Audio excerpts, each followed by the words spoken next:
E foi também vítima da própria evolução das, entre aspas, das leis, evolução das leis no país, porque a primeira lei que proibiu o tráfico ainda em 1850, se não me engano, talvez um pouco antes, foi chamada de Lei para Inglês Ver.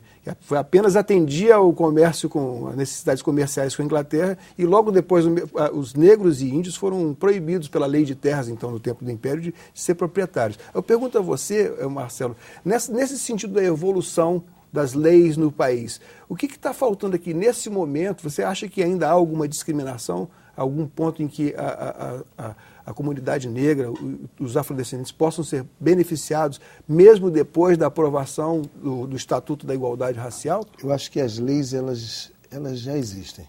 Ah, é? O que se precisa é o cumprimento da lei. O racismo, a discriminação racial, a intolerância religiosa, ela é velada, né? Ela acontece de forma que ela é imperceptível. E também falta na população a questão da consciência negra. Então, muitas das vezes, o negro ou a população não percebe. Não se vê como negro. Não, ele não percebe a discriminação. Dificilmente ele percebe a discriminação, né?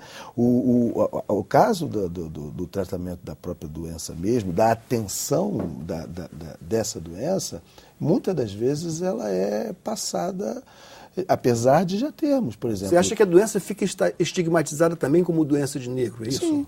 Sim. Dia 27 de outubro, por exemplo, é o dia da visibilidade da doença. Foi uma lei do senador Paulo Paim, por exemplo, né?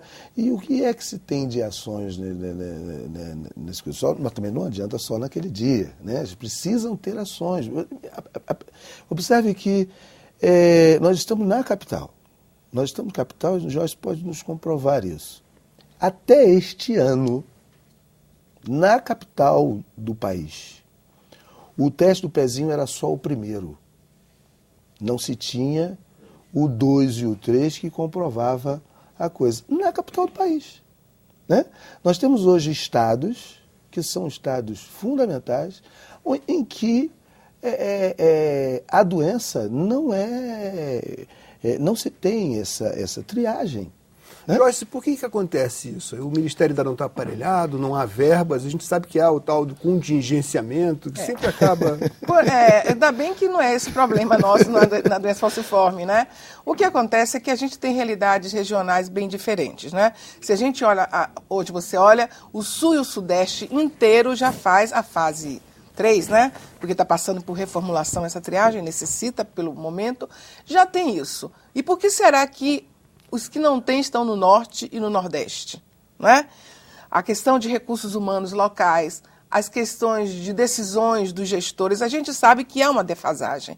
A sociedade civil ela está mais organizada e mais atuante no Sul, no Sudeste, em alguns estados do Nordeste. Então, a gente pode identificar que o avanço social, que a pressão... Porque, olha só, a doença falciforme só está em pauta porque o movimento de homens e mulheres negras do Brasil forçaram muito isso. Né? Então, quando a gente trabalha, a gente vê a realidade local de qualquer estado, dos estados do Nordeste, são realidades diferentes do Sudeste. Então, como é que você vai conseguir levar práticas de saúde no mesmo ritmo? Há que se respeitar e tentar avançar. Então, seria basicamente isso, a desigualdade, recursos humanos. Você, para ter uma estrutura do programa para fazer o teste do pezinho, você precisa de profissionais qualificados, especialistas qualificados, serviços, aparelhos. E eu vou lhe contar assim, uma história que eu acho bem exemplar. Nós capacitamos profissionais no Piauí, por exemplo, para isso, para fazer o diagnóstico dentro do Hemocentro. A gente fez um mês, quando a gente voltou 3 meses depois, todos tinham ido morar no Ceará. Porque se qualificaram e foram prestar esse serviço em outro estado. É só um exemplo para a gente ter uma ideia de que não é tão simples, às vezes, para o gestor resolver e o Ministério, ele provê assessoria técnica, provê recursos. Agora, tem esse descompasso, não é? Basicamente isso. Agradeço a presença de vocês aqui no programa Cidadania, doutora Joyce Aragão, coordenadora do Ministério da Saúde para o Programa da Anemia Falciforme, e Marcelo Monteiro, fundador do Centro e presidente nacional do Centro de Tradições Afro-Brasileiras.